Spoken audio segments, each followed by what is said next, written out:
पुण्यावरून आलो सचिन वाघमारे. तर म्हणजे प्रार्थनेमध्ये फरक वाटला. सगळ्यात मेन म्हणजे कारण दारूमुळे बऱ्याच लोकांचे संसार उद्ध्वस्त होतात. तर प्रायोरिटी म्हणजे दारूवाल्या लोकांना आहे ते खूप आवडलं इथं, म्हणजे वेगळं आहे जरा ते.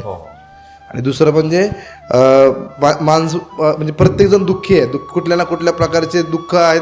काही लोकांना व्यक्त करता येत नाहीत, की कारण भाषेचं काय असतं, किंवा शिक्षण नसतं, किंवा तेवढं एज्युकेशन नसतं, किंवा तेवढं मनाची मनस्थिती पण नसते सांगायची.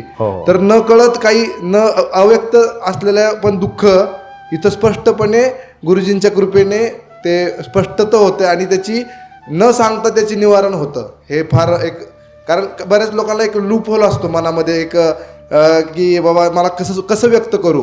दुःख तर आहे, तो परेशान तर आहे, पण त्याने व्यक्त कसं करायचं. काही गोष्टी बोलता येते नाही पब्लिक मध्ये, त्या मी अशा गुप्तमध्ये घेतो, ते खूप आवडलं त्याच्यामुळे. आणि जितका लोकांना म्हणजे आता मी 2 दिवसाला मुक्कामी आहे इथं, पण फीडबॅक प्रत्येकाचा पॉझिटिव्ह आहे. म्हणजे असं कुठेच नाही की मला फरक पडला नाही किंवा मला काहीतरी. आणि इथं कसं आहे की म्हणजे लहान थोरापासनं ते गोरगरिबापासनं ते श्रीमंतांपर्यंत सगळ्यांना रिझल्ट आहे.